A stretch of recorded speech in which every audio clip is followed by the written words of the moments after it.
Je suis toujours désolé de couper des conversations parce que le partage fraternel fait partie du culte aussi. Donc soyez les bienvenus ce matin. Nous sommes ici pour célébrer le Seigneur, pour lui rendre un culte. Et nous voulons commencer par la prière. Mais j'aimerais vraiment saluer tous ceux qui sont ici. Si vous êtes là pour la première fois, soyez bienvenus. Si vous êtes là parce que vous avez la bonne habitude de venir régulièrement, eh bien aussi, vous êtes bienvenus. Que le Seigneur vous bénisse. Je vous invite à prier. Seigneur, nous te bénissons pour cette occasion que nous avons de nous rassembler en ton nom et de célébrer ton nom, de célébrer ton œuvre, de redire tes merveilles. Seigneur, nous voulons être dans ta présence et nous voulons nous laisser bénir, toucher, enseigner par toi. Nous désirons nous exposer à ta lumière, à ta grâce, et que tu nous bénisses par ta présence. Seigneur, sois au milieu de nous et sois aussi auprès de ceux qui sont retenus par la maladie ou par d'autres fragilités ou par le travail. Seigneur, bénis-les là où ils sont. Et nous te prions aussi pour ceux qui sont prisonniers à cause de leur foi en toi, que tu les gardes dans ta présence, que tu les encourages, les soutiennes et les bénisses. Nous t'en prions au nom de Jésus. Amen.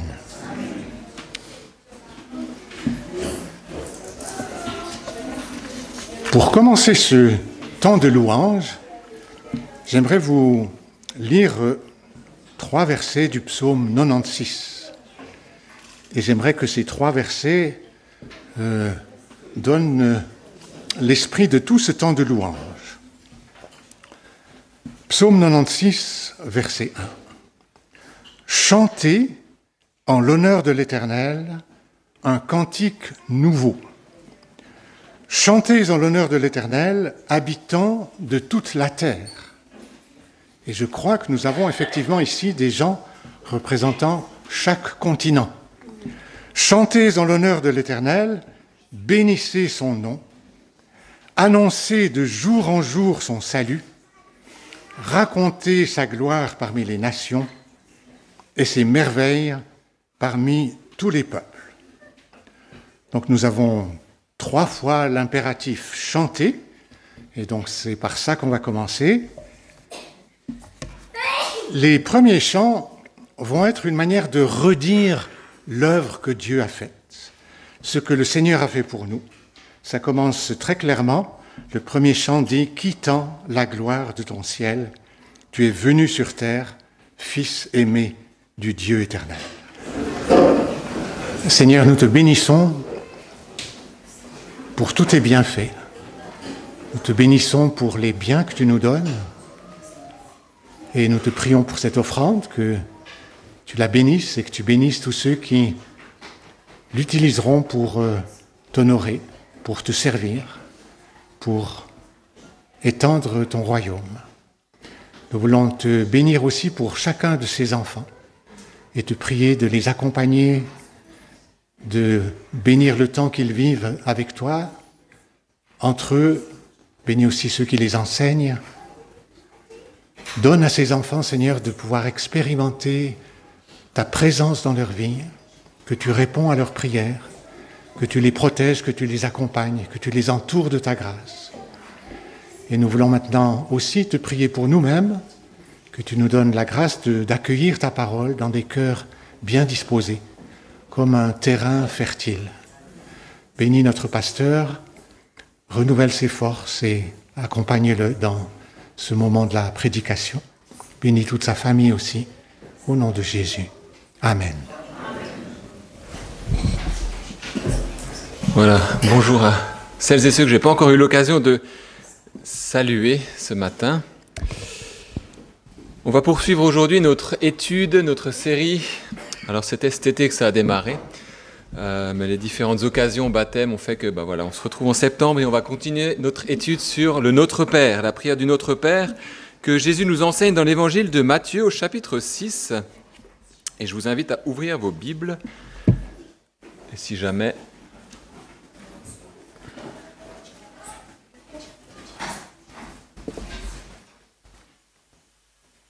La technique ne veut pas fonctionner.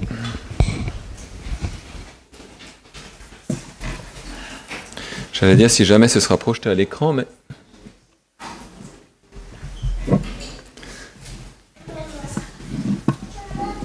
Ma foi. Chapitre 6, les versets 9 jusqu'à 13. Voici donc comment vous devez prier. Notre Père céleste, que la sainteté de ton nom soit respectée, que ton règne vienne, que ta volonté soit faite sur la terre comme au ciel. Donne-nous aujourd'hui notre pain quotidien. Pardonne-nous nos offenses comme nous aussi nous pardonnons à ceux qui nous ont offensés. Ne nous expose pas à la tentation, mais délivre-nous du mal. Car c'est à toi qu'appartiennent dans tous les siècles le règne, la puissance et la gloire. Amen.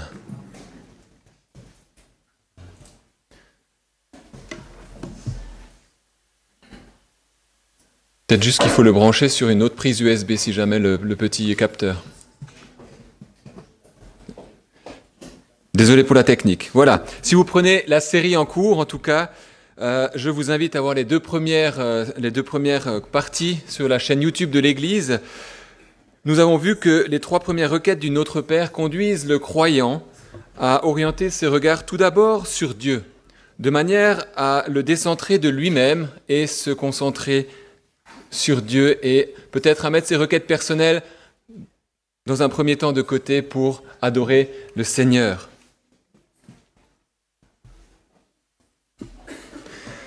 La première partie, Notre Père qui est aux cieux, nous avons vu que c'est un Dieu, un Père qui est prêt à recevoir ses enfants.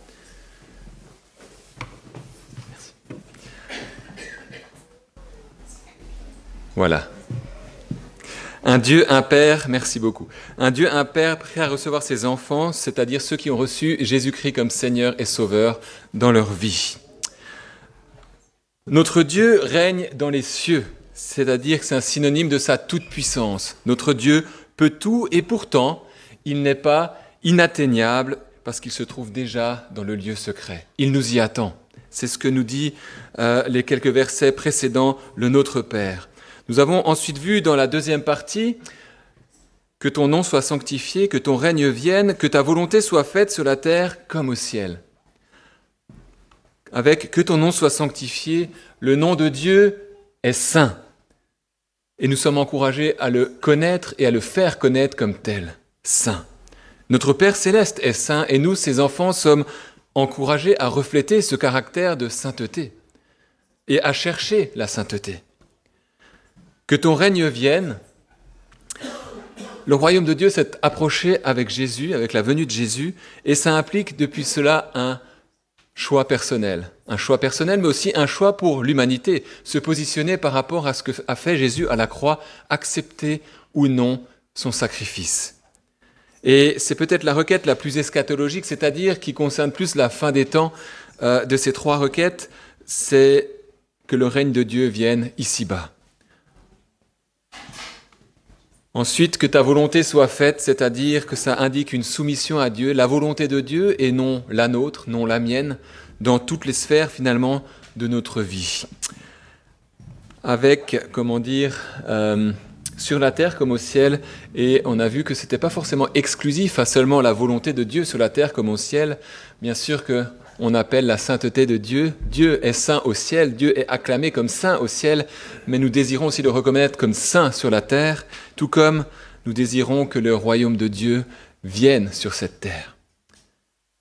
Et le Notre Père, quand on regarde comment il est placé dans ces chapitres de Matthieu, du chapitre 5 jusqu'au chapitre 7, on voit qu'il est placé au centre. C'est comme s'il y avait une invitation à placer la prière au centre de la vie du chrétien. Combien est importante la prière. Alors aujourd'hui, nous parlerons sur « Donne-nous aujourd'hui notre pain de ce jour ». Les 3 requêtes suivantes sont relatives aux besoins des disciples, mais il n'en demeure pas moins qu'elles s'appuient profondément sur la providence de Dieu. En effet, comment demander du pain à Dieu, comment demander son pain quotidien à Dieu, si nous ne reconnaissons pas en lui un Père qui est bon, un Père céleste qui prend soin de ses enfants. Comment pardonner aux autres si nous-mêmes n'avons pas été pardonnés? La source du vrai pardon, demeure divine, vient d'en haut. Et comment résister à la tentation si ce n'est pas Dieu qui nous donne la force d'y arriver? Et dans ces 3 requêtes, il est facile de tirer des parallèles avec les 3 précédentes. La sanctification du nom de Dieu, qui implique également notre propre sanctification, passe par résister à la tentation, passe par demander pardon à Dieu pour nos péchés, par demander pardon aux autres. Le simple fait de demander « Donne-nous aujourd'hui notre pain de ce jour » induit la notion de don, c'est-à-dire de dépendance. On voit qu'il y a un parallèle entre ces différentes sections. Et cette notion de don, c'est finalement accepter que Dieu nous donne ce dont nous avons besoin selon sa volonté à lui. Sa volonté aujourd'hui pour ses enfants. C'est nous soumettre à la volonté de Dieu pour nos besoins et réorienter nos cœurs vers ce qui est important, la recherche du royaume de Dieu et sa justice.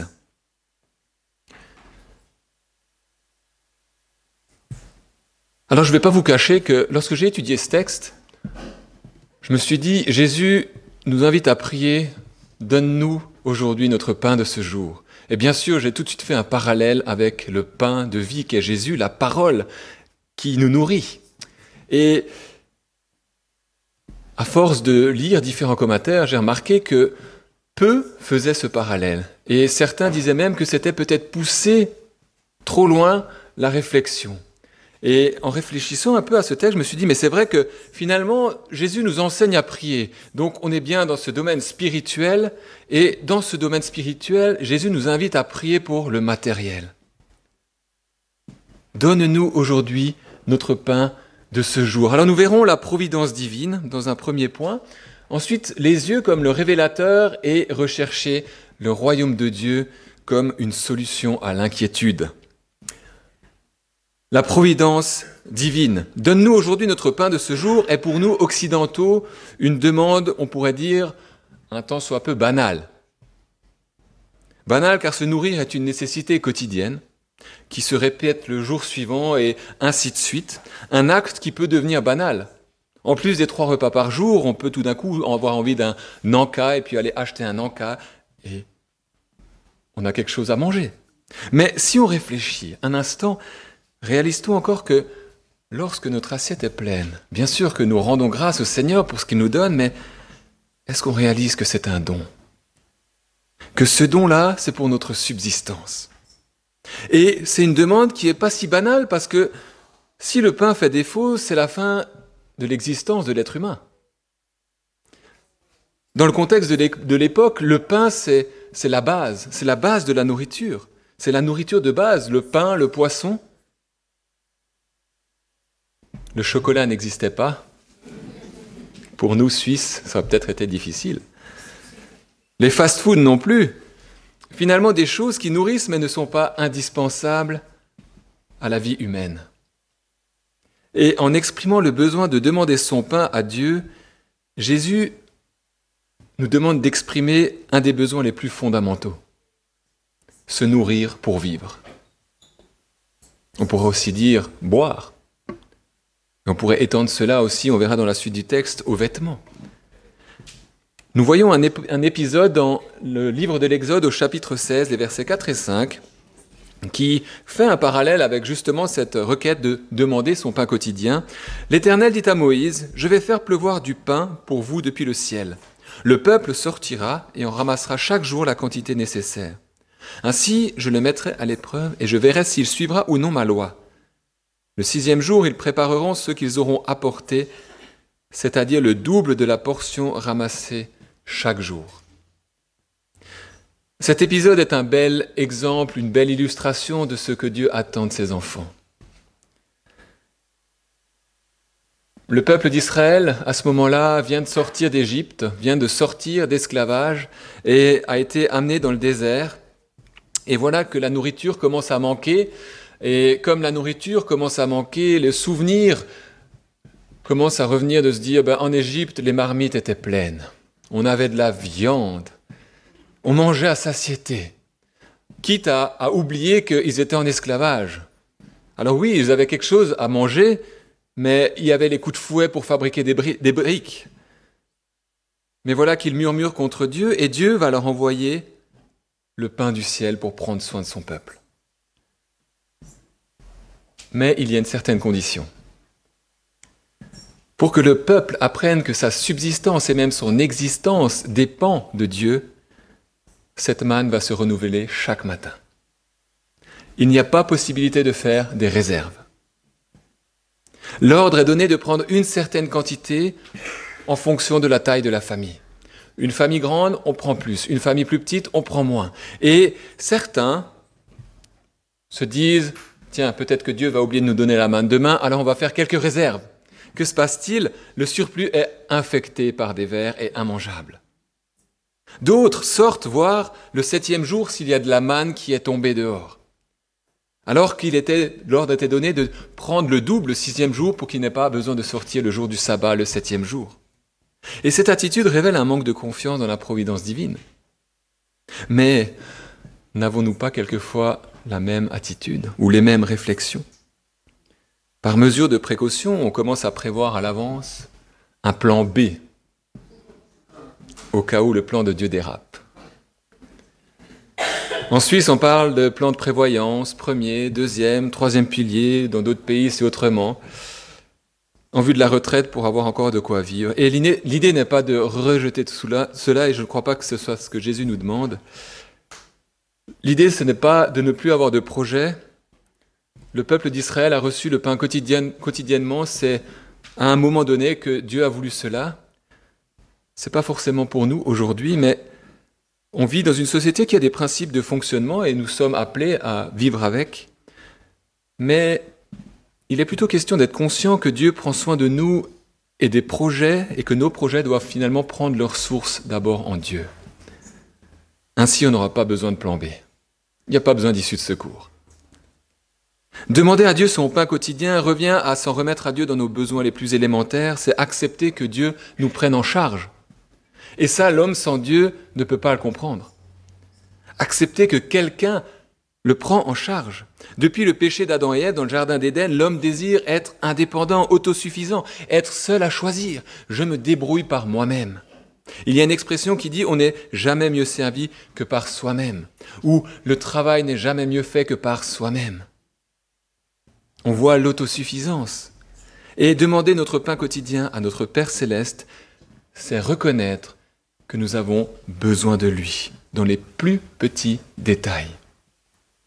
C'est rejeter l'autosuffisance et croire que Dieu s'occupe de nos vies, dans les besoins spirituels, bien sûr, on est dans le cadre de la prière, mais aussi matériel. Et l'important, je crois que ce que Jésus relève là, c'est l'attitude de cœur. Parce que notre sécurité n'est pas dans les richesses du monde, notre sécurité n'est pas dans les plans de prévoyance, notre sécurité est à placer dans la providence divine. Parce que nous avons un Père céleste. Le début de la prière de notre Père, c'est « Notre Père qui êtes aux cieux ». Toi qui règnes, c'est-à-dire toi qui peux tout, toi qui vas subvenir à nos besoins. Parce que nous le savons bien que ce que nous avons aujourd'hui peut très bien disparaître demain. Proverbe 27.1, « Ne te vante pas du lendemain, car tu ne sais pas ce qu'un jour peut amener. » Jacques 4.14, « Vous qui ne savez pas ce qui arrivera demain, en effet, qu'est-ce que votre vie? C'est une vapeur qui paraît pour un instant et qui disparaît ensuite. » On ne sait pas de quoi est fait le lendemain, mais on sait que Dieu prendra soin du lendemain et de ses enfants. Et si Dieu nous fait la grâce de posséder des richesses, peut-être plus en Occident, rappelons-nous que cela reste un don. Le réformateur Jean Calvin, alors accrochez-vous, écrit à propos de ceux qui se confient dans leurs richesses et qui demandent tout de même leur pain quotidien qu'ils se moquent de Dieu. Parce que les premiers lui demandent ce qu'ils ne voudraient finalement pas recevoir, juste le pain quotidien. Ils ont tellement de richesses qu'ils ne veulent même pas juste le pain quotidien, ils veulent plus. Et les seconds demandent au Seigneur ce qu'ils n'attendent pas finalement, ni n'espèrent, parce qu'ils l'ont à la maison.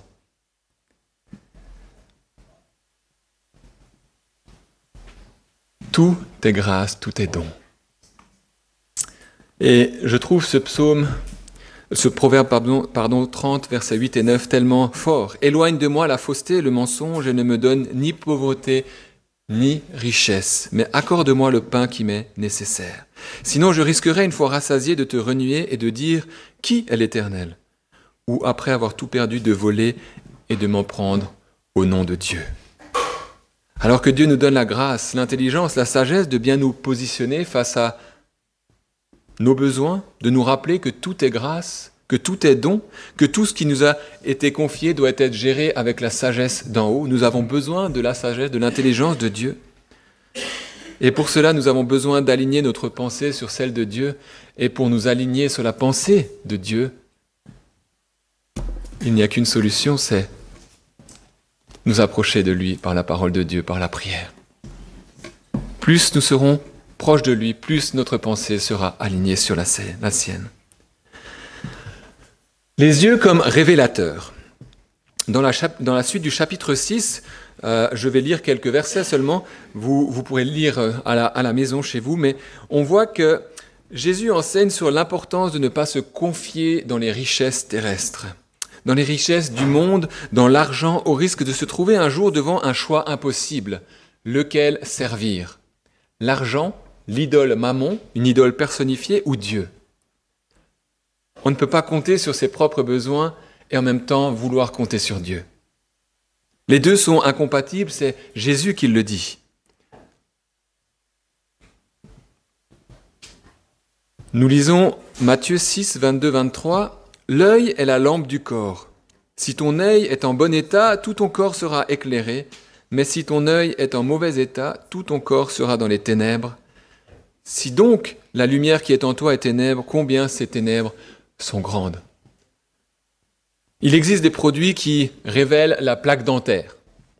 Je n'ai jamais essayé, mais apparemment ça existe. C'est un peu comme pour les photos, pour les négatifs, il y a des produits qui vont révéler la photo. Et on applique un produit qui va, par une réaction chimique, réagir à ce qu'il y a sur les dents et il y a une zone colorée qui va apparaître pour montrer que là, c'est pas bien propre et que là, qu'il faut encore nettoyer la saleté. Je trouve cette analogie assez intéressante, là où il faut nettoyer la saleté. Des fois, Dieu nous montre aussi là où il faut nettoyer encore. Mais les yeux agissent tel un révélateur. Ils jouent le rôle de filtre entre l'extérieur et l'intérieur, le cœur. Parce que le cœur qui se confie dans les richesses va révéler des yeux malades.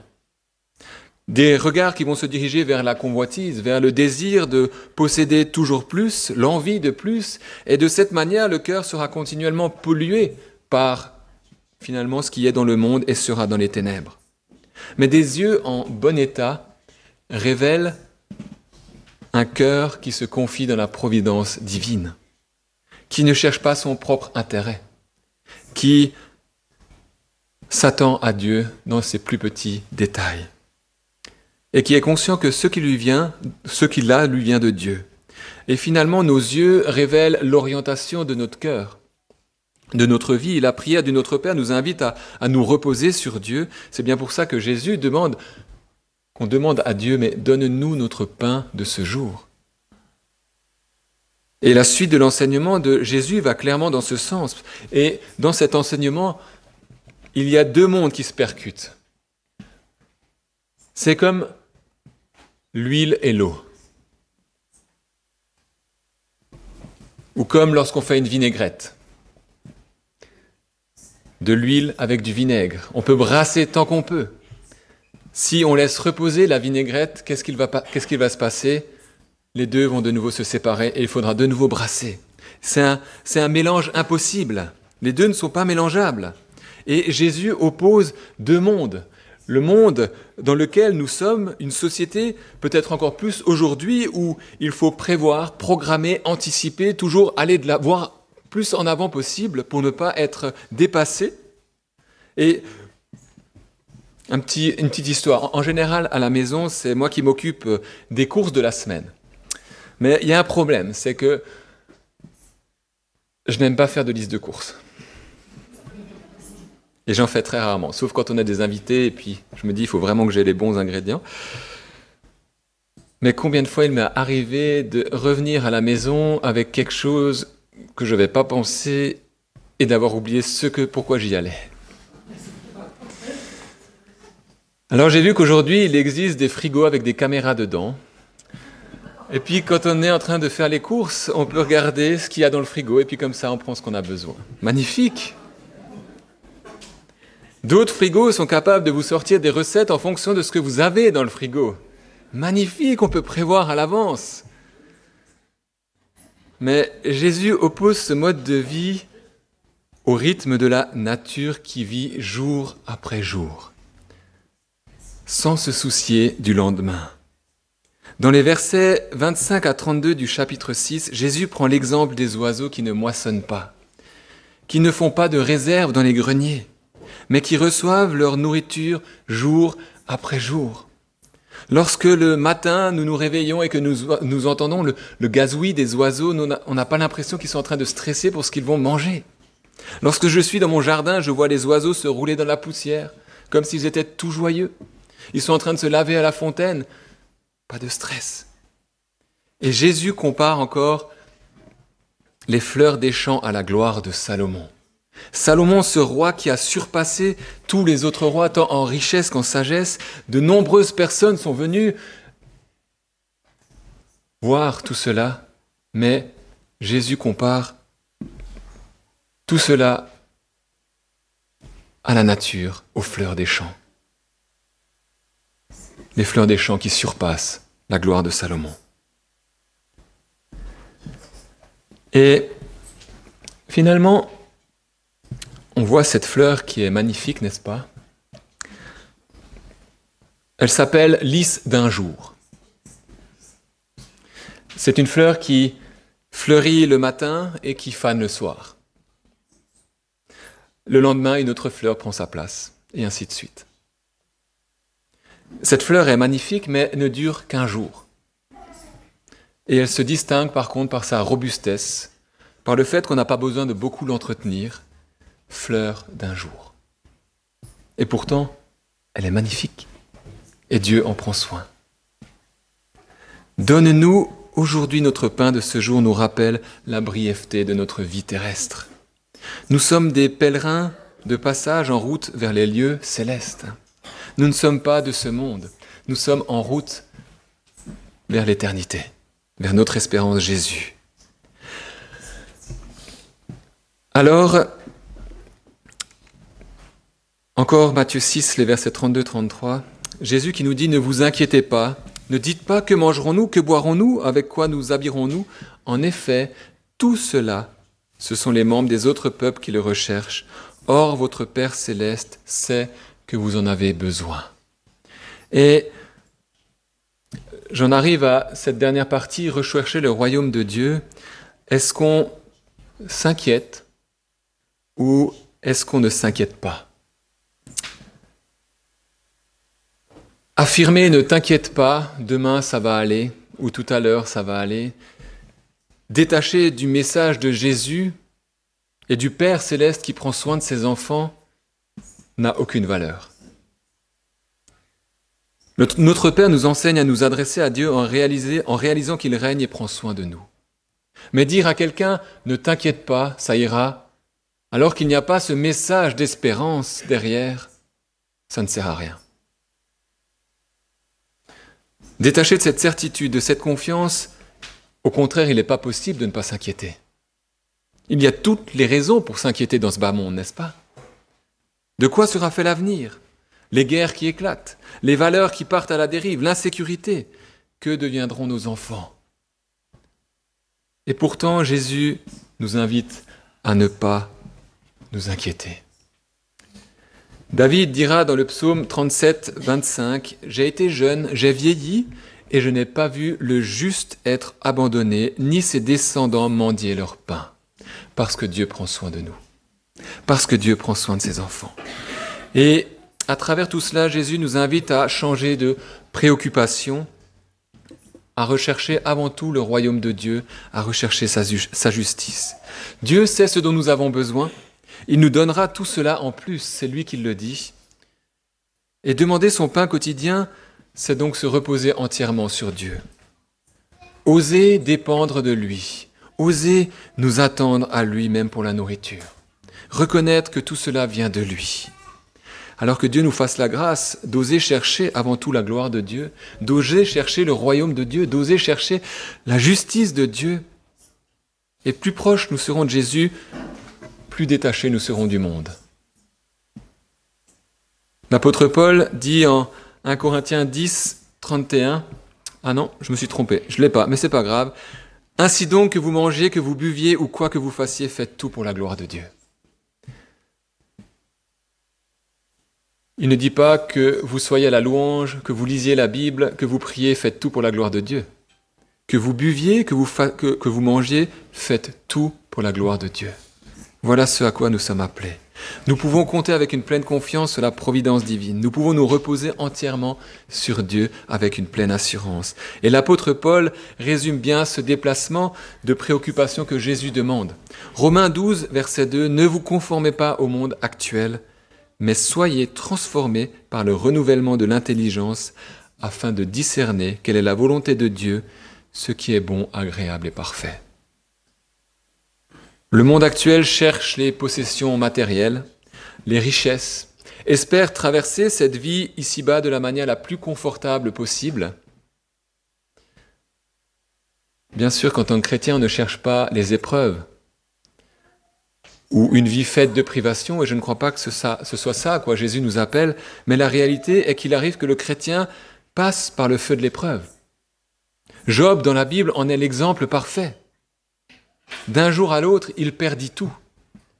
Tous ses biens, richesses, tous ses enfants. Mais il dira, l'Éternel a donné, l'Éternel a repris, que le nom de l'Éternel soit béni.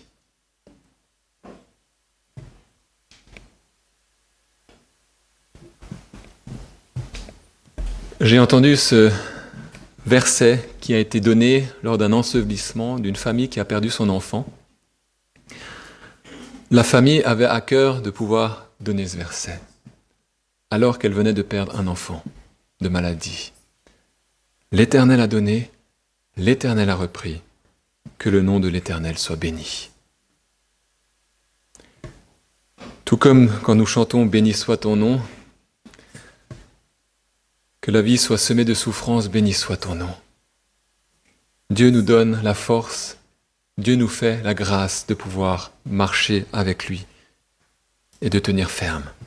Tous les personnages de la Bible sont passés par des moments difficiles et sans doute que les personnes qui ont été totalement arrêtées, que ce soit à cause du chômage, que ce soit à cause d'une maladie, que ce soit pour d'autres causes, et qu'elles se trouvent soudain comme en marge de la société, la société continue à fonctionner, la société ne s'arrête pas, tout d'un coup, on se sent inutile, selon le fonctionnement de la société. Tout d'un coup, on n'existe plus. Tout d'un coup, on ne peut plus rien faire. On voit que le monde continue et que nous, là, on est de côté, sur la touche. Mais finalement, lorsque nous sommes totalement arrêtés, nous nous retrouvons seuls avec Dieu. Il n'y a plus que Dieu. Et là, il nous invite à nous reposer sur lui. Là, il nous invite à dire « à chaque jour suffit sa peine ». Le lendemain prendra soin de lui-même. Et « à chaque jour suffit sa peine » signifie ce que je vis aujourd'hui, je ne vais pas encore rajouter ce que je vais vivre demain aujourd'hui. Ce que je vis aujourd'hui, c'est déjà suffisant. Je n'ai pas besoin de me rajouter du souci qu'il y aura demain, aujourd'hui. Parce que si je commence à me rajouter le souci de demain aujourd'hui, ça veut dire que celui d'après-demain sera encore plus grand. Et ainsi de suite. Alors j'en arrive à ma conclusion. Le message qui se trouve derrière cette requête de demander son pain quotidien, c'est bien sûr de demander à Dieu de subvenir à nos besoins dans le plus petit détail, mais c'est aussi une prise de position, une orientation de cœur, un appel à compter sur Dieu, sur les choses essentielles de la vie humaine, en sachant qu'il s'en occupe, et une invitation à se soucier du royaume de Dieu avant tout et de sa justice. Peut-être que dans une société occidentale comme la nôtre, c'est beaucoup plus compliqué, je ne sais pas. Mais il y a une invitation à, je crois ce matin encore, à nous positionner devant le Seigneur. Où est-ce que j'en suis personnellement ? J'aime rappeler que celui qui prêche, il se prêche à lui-même. Je ne suis pas là pour faire la morale, je ne suis pas là pour faire la leçon. Ce texte, je l'ai médité, j'ai travaillé dessus, et je continue à travailler encore, il continue encore à travailler, mais où est-ce que j'en suis? Donne-nous aujourd'hui notre pain de ce jour. Est-ce que j'ose compter sur ce que Dieu me donne et que sur ce que Dieu va me donner? Chercher les trésors du monde entraîne l'inquiétude, n'amène à rien, si ce n'est à se faire du mal, manque de sommeil, maux de ventre et bien d'autres symptômes. Alors, heureusement que Jésus nous aide à changer le focus pour aller chercher le royaume de Dieu. Il nous aide à déplacer nos préoccupations, à avoir d'autres objectifs. En nous rappelant que nous avons un Père céleste. En nous rappelant que le début de la prière de notre Père, c'est notre Père qui êtes aux cieux. En nous rappelant que les 3 autres requêtes, c'est que ton nom soit sanctifié, que ton règne vienne, que ta volonté soit faite. On a un Père qui règne, on a un Père qui peut tout, on a un Père qui prend soin de nous. Et qu'on peut se reposer sur lui. Nous lui appartenons. Est-ce qu'on peut dire Amen à cela?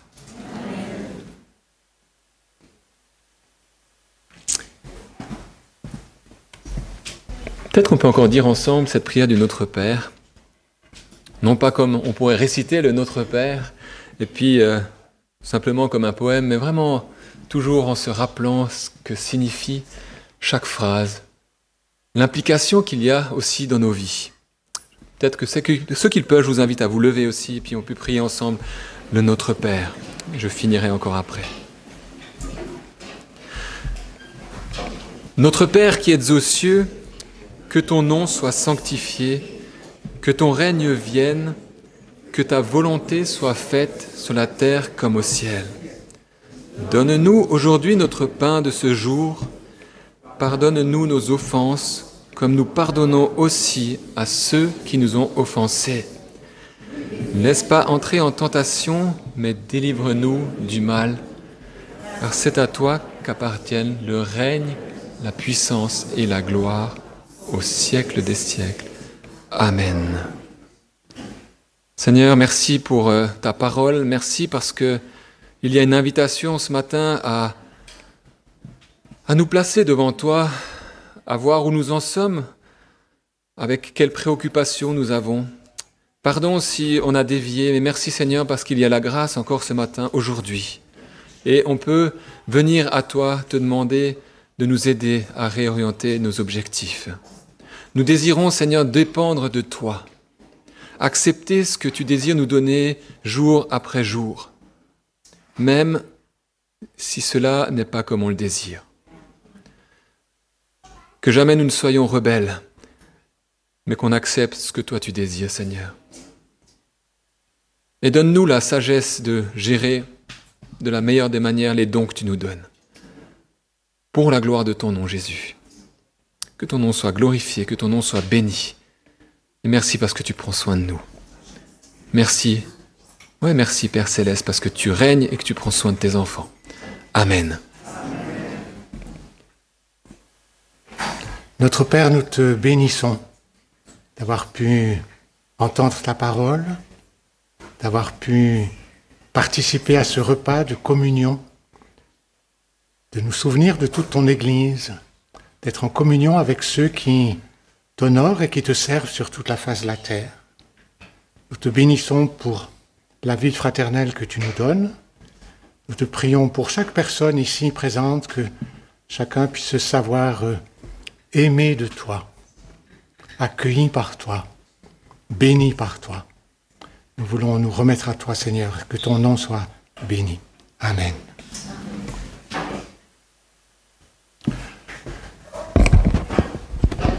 Je vais vous donner quelques annonces. Il y a d'abord les annonces qui se répètent chaque semaine à peu près.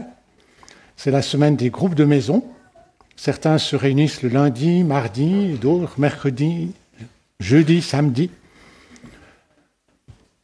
Si vous désirez faire partie d'un groupe de maison et que vous ne savez pas, demandez à l'un de nos pasteurs qui vous renseigneront où vous pouvez trouver un lieu de partage de la parole, un lieu de prière et de rencontres fraternelles. Le mardi, à 20h, il y a ici une réunion de prière. Et le jeudi 18, à 9h, des femmes se rencontrent à l'entrée du Bois de Montcor pour une promenade, méditer la parole, prier ensemble. À 14h, il y a une réunion de prière en ligne. Vous pouvez aussi demander des renseignements si vous désirez vous joindre à cette réunion de prière. Ce samedi 20, vous pouvez trouver à la sortie des prospectus qui présentent le programme d'une rencontre des dames, rencontre féminine ici à l'église, à 9h30. Ça commence par un petit déjeuner, et puis un couple qui s'appelle Michel et Karen Salomon vont présenter l'histoire de Corrie ten Boom. Corrie ten Boom, c'est une femme que j'ai eu l'honneur de rencontrer quand j'étais enfant, qui a été dans les camps de concentration à cause de sa foi et à cause de son amour pour le peuple juif. Et puis, elle a gardé la foi. Elle a même appris au travers de sa vie à pardonner à ceux qui avaient été ses bourreaux. C'est certainement un témoignage très marquant. Ce samedi 20 à 9h30 ici. En plus, il y a aussi sur la table là au fond des prospectus concernant la fête de Noël pour inscrire les enfants qui aimeraient se préparer à cette fête en venant 4 dimanches après-midi pour apprendre des chants ou pour se préparer à d'autres activités. Donc les prospectus sont à la fin, vous pouvez vous servir et je pense les remettre à Rosalie de Nîmes. Et puis, le 28 septembre, nous avons notre fête des moissons. C'est un jour de fête de l'Église qui commence à 9h15 par l'accueil, donc c'est le 28 septembre. 28 septembre. Ça commence à 9h15, il y a un culte, il y a un repas canadien, et puis des jeux et partages l'après-midi. Alors, deux changements. L'un des changements, c'est que on avait l'habitude d'avoir une enveloppe avec une offrande en argent, cash, et puis une offrande en nature, où on apportait de la farine, du sucre, etc. Et cette offrande-là n'aura pas lieu cette année. Je devais dire autre chose au sujet de la fête des moissons. Oui, merci, pardon. La deuxième chose, c'est que pour le repas de midi, c'est bienvenu si vous venez avec vos propres couverts. On va essayer de ne pas avoir des tas de couverts jetables et de mettre des tas de plastique à la poubelle. Donc, si possible, venez avec votre assiette et vos services, ce qui vous est nécessaire pour manger ce que vous voulez. Voilà, prenez vos couverts. Donc, le samedi 28. Le dimanche 28. Je crois que j'ai tout dit. Non, c'est pas vrai. Il y a encore 2 annonces, l'une de notre pasteur et l'autre de Laetitia. Oui, je m'excuse. Juste par rapport à la fête des moissons, en fait, vous avez vu qu'il y a soirée, jeu et partage, enfin, pas soirée, après-midi, jeu et partage. Si vous avez un jeu de société que vous aimez particulièrement, prenez-le avec. L'idée, c'est vraiment de passer un temps de communion fraternelle tous ensemble, comme ça, vous pourrez l'apprendre à d'autres personnes. Et je rappelle aussi juste par rapport, c'est un culte avec témoignage, donc j'ai déjà quelques personnes qui se sont approchées de moi. N'hésitez pas à vous approcher si vous avez un témoignage, 2-3 minutes pour que chacun puisse s'exprimer vraiment dans l'idée de reconnaissance et voilà, sujet de prière qui a été exaucé. Enfin, vous n'hésitez pas à vous approcher aussi à la fin du culte. Merci. Laetitia.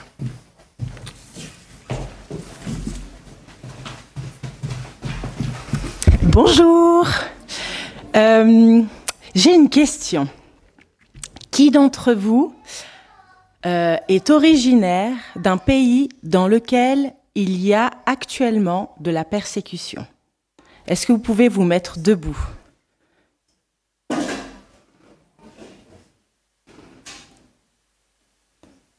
Voilà, il y en a plusieurs d'entre nous. Qui d'entre vous à de la famille qui vient ou qui habite actuellement dans un pays où il y a la persécution et qui n'avait pas levé la main tout à l'heure? Qui d'entre vous a des amis dans un pays où il y a de la persécution aujourd'hui? Beaucoup d'entre nous. Alors moi, je travaille pour une organisation qui soutient les chrétiens persécutés aujourd'hui dans le monde, qui s'appelle Porte Ouverte. C'est pas la première fois que je vous en parle. Certains d'entre vous l'ont entendu souvent. Et puis cette année, ça fait 70 ans qu'on travaille. On va fêter ces 70 ans. Ça aura lieu le samedi 27, donc la veille de la fête des moissons. Et on va célébrer ça à la salle de la Marive à Yverdon. Parce qu'on croit que la persécution n'a pas le dernier mot. Et donc, 70 ans, c'est une raison de célébrer. Ce sera une journée extraordinaire avec des témoignages de chrétiens qui viennent de pays où il y a la persécution, qui vous raconteront de vive voix ce qui se passe et comment Dieu agit même quand il y a de la persécution. Il y a un programme pour les enfants qui a lieu en parallèle. C'est un programme avec des Legos. Donc, si vos enfants aiment les Legos, c'est encore mieux. Et puis, bien sûr, on a aussi décliné ce programme ou cette fête pour les jeunes. Ça a lieu le soir, ça s'appelle Audi Night pour les jeunes. Et puis, eux aussi ont une soirée de louanges, ont le témoignage d'un chrétien qui vient du Pakistan, qui partagera un petit peu ce qu'il a vécu. C'est un témoignage très très fort. Et vraiment, j'aimerais vous encourager à venir. Donc, vous les adultes l'après-midi et envoyez vos jeunes le soir. Et puis pour le soir, on a encore besoin de 1 ou 2 personnes qui seraient d'accord de faire le trajet pour amener les jeunes et pour les ramener à la fin de la soirée. Et puis si vous n'êtes pas jeune et puis que vous aimez bien les programmes jeunes d'habitude, c'est l'occasion. Alors je ne sais pas si spontanément là, à froid, il y a quelqu'un qui sait déjà qui pourrait faire ça. Vous pouvez lever la main tout de suite. Super, merci beaucoup. Et puis, s'il y a quelqu'un d'autre qui pourrait le faire et qui doit encore peut-être juste réfléchir, venez vers moi à la fin du culte. Comme ça, on peut organiser les choses avec les jeunes qui auraient besoin du transport pour cette fête. Donc, il y a toutes les informations là derrière. Il y a des petits flyers à prendre avec, spécifiquement pour les enfants aussi. Voilà. J'aimerais vraiment vous encourager à venir. C'est l'occasion d'être challengé dans notre foi, vraiment. On n'en ressort pas neutre de ces journées. Ce qu'on entend nous bouleverse, mais dans le bon sens. Et puis, ça nous encourage aussi à prier. Et puis, je crois que c'est important. Quand on voit dans notre Église le nombre de personnes qui ont levé la main tout à l'heure, c'est important qu'on soit une vraie famille autour de nos frères et sœurs dans notre Église et leurs familles à eux qui sont au loin. Donc voilà, je vous invite à cette rencontre. Merci. Merci beaucoup. Nous allons prier pour terminer ce culte.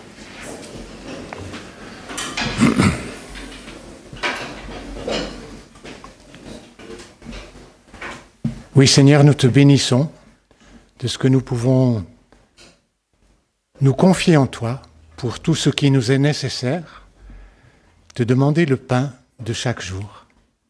Nous te bénissons d'avoir cette liberté de nous rassembler en ton nom pour entendre ta parole, pour te célébrer. Nous te bénissons pour ta fidélité et ta grâce. Et nous voulons nous confier en toi pour ce jour et pour la semaine qui est devant nous, que nous puissions la vivre avec toi, sous ta protection, dans ta grâce, dans ta présence, à l'écoute de ton esprit et en accomplissant les œuvres que tu as préparées pour nous. Nous voulons te prier pour ces prochaines rencontres qui ont été annoncées. Seigneur, conduis-nous là où tu veux que nous allions. Seigneur, enseigne-nous et dirige-nous. Que ta grâce et ta paix soient avec chacun de nous. Au nom de Jésus. Amen. Un bon dimanche à chacun de vous.